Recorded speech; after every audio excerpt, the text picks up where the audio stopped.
Alors les enfants, là aujourd'hui vous êtes que deux, et puis j'avais pensé à essayer de rendre hommage quand même à un créateur extrêmement efficace sur la scène française, qui fait beaucoup quand même pour essayer de faire vivre le jeu de rôle.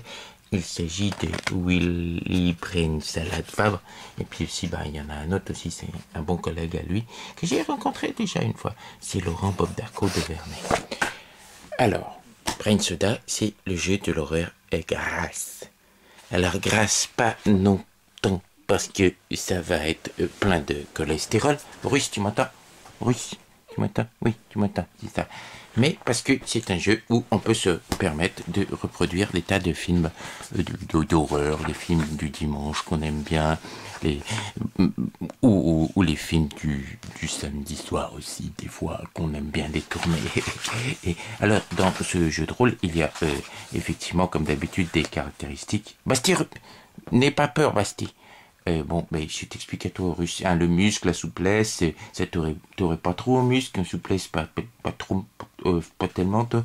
Un cervelle, le sens, bon, qu'un chat, t'aurais pas mal. Les tripes, c'est le courage et le sang. Toi, t'aurais pas beaucoup de caractéristiques. On pourrait te mettre pas mal en intuition, ta capacité à résister aux forces mentales ou démoniaques, en bagou, ici, en séduction. Toi, t'aurais pas mal en séduction, hein, Basté. Et puis en bordée de nouilles, le bordée de nouilles, c'est tout simplement le fait de s'en sortir, quoi, d'avoir la chance de s'en sortir. Bordée de nouilles, toi, par exemple, tu as, hein, vu comment on t'a sauvé de la mort quand tu étais tout petit.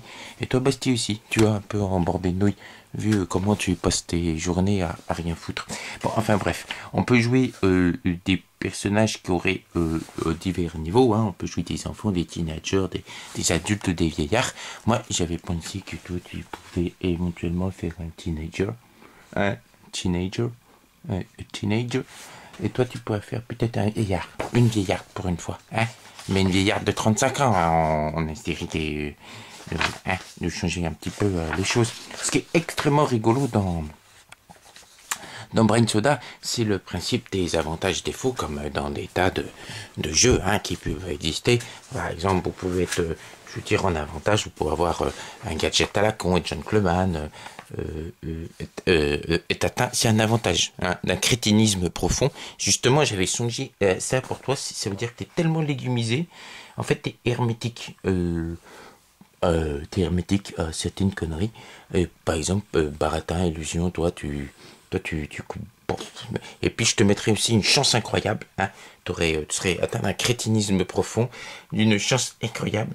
Tu saurais également faire pitié. Ça fait déjà pas mal de choses. Et puis comme tu es plutôt sympa, parce que moi je t'aime beaucoup, et ben, je te donnerai aussi une immortalité scénaristique. Qui est quand même pas mal. Oui, toi, tu dois divertir les foules. Hein. Avec ton crétinisme, tu serais censé quand même essayer de résister un petit peu je veux dire quand même au scénario, un fait que je pourrais te mettre dans la tête. Évidemment, tu aurais une anomalie physique. Par exemple, tu n'as plus de couilles. Hein. Tu aurais aussi, comme tu es atteint d'un crétinisme, effectivement, tu serais une bonne poire. Hein, t'es obligé. Hein. T'auras une anomalie vocale. Montre comment tu... Tu peux pas montrer comment tu miaules?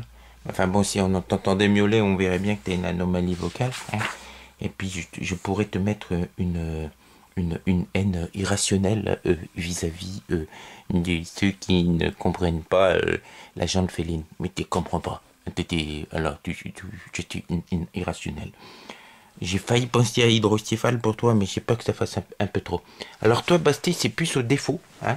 En te voyant, là, j'avais pensé à des trucs genre, tu vois,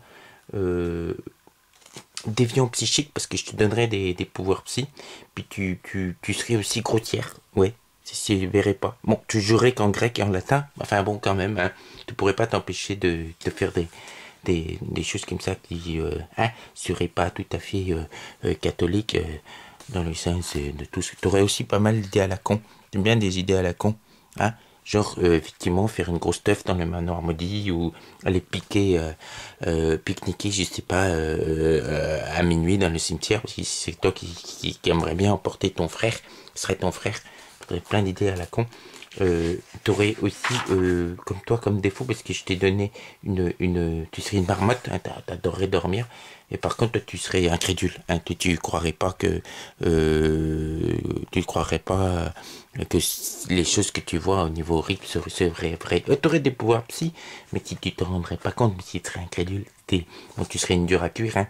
Mais tu, par contre, des pains, t'en as pris dans ta vie, à force de jurer en latin, tout ça. Et puis, je pense hein, que, bon, comme je suis un petit peu sympathique avec toi, je te donnerai quand même le rôle de la Beach Babe. Hein. Tu serais jamais trop défaite hein, après tous les problèmes que tu pourrais avoir. Sans être trop conne. Hein. Toi, t'es la Beach Babe et lui, si ton frère assez costaud atteint d'un crétinisme profond. Et ben, effectivement, l'histoire que j'aimerais bien vous faire jouer, c'est le retour des Dents de la Mer contre les zombies de l'espace.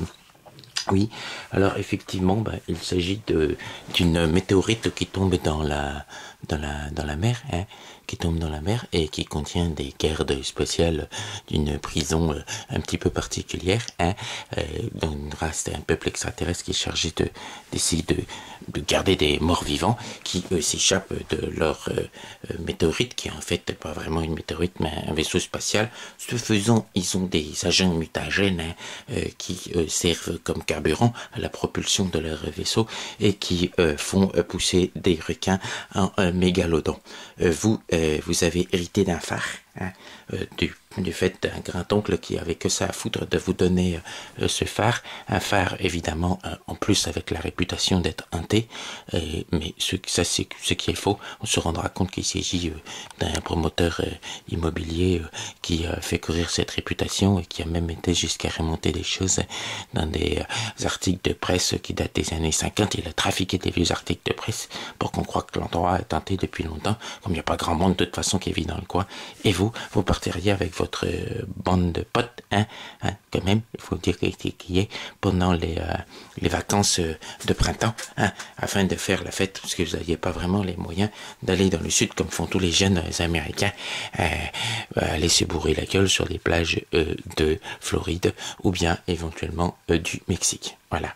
Donc vous arriverez là-bas avec vos avantages et vos défauts qui feraient de vous des victimes toutes désignées, mais toi tu t'en fous, t'as une immunité scénaristique. Quand toi je suis désolé, mais en fait, bon, t'aurais quand même un pouvoir psy, ce serait celui de faire fuir les requins. Et donc au moins vous soyez pas trop gêné par ça. D'ailleurs, votre but, même peut-être même de contrôler les requins, et le but du scénario serait que tu arrives à comprendre, à accepter, du fait malgré de ton incrédulité, les pouvoirs de psy, quoi, hein, tu comprends, hein? Et puis comme ça, contrôler les requins et essayer d'enlater des zombies, et après, peut-être qu'il serait possible que toi, bimbo, et toi, gros crétin avec une immunité scénaristique, vous puissiez trouver un troisième sidekick, afin de vivre toute une série d'aventures absolument formidables. Le troisième sidekick, j'avais pensé éventuellement à Shiva, qui est pas là, et qui pourrait effectivement jouer un des gardiens des zombies de l'espace que vous retrouveriez à la fin de la scénario, un type vachement beau, mais enfin, problème pour toi, il a deux bites, comme les serpents. Et tout il est serpentin là sur le ventre. Bon, enfin bon, on fait avec ce qu'on a et on pourrait peut-être relancer une série du genre Angel en plus bouffi, quoi. Voilà. C'est cool. Et ce serait pas le genre de film où on s'endormirait pendant la séance, t'as compris, Ruth? Non, tu montreras pas ta voix de crétin.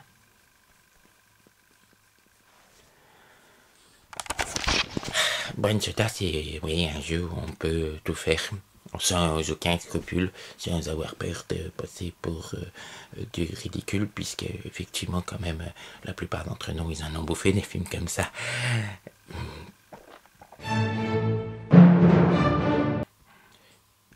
La semaine prochaine, je ferai bien un truc un peu plus intelligent. Mais je sais pas s'il y a vraiment un jeu de rôle sur le Antigone d'Anouilh et la pertinence des réflexions d'un crayon face à cette jeune abruti d'Antigone. Ah, il doit y avoir. J'en suis sûr. Mais...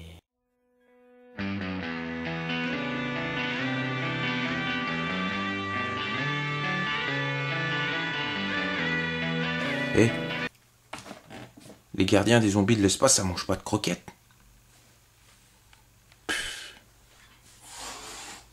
Ah ouais. fait bien.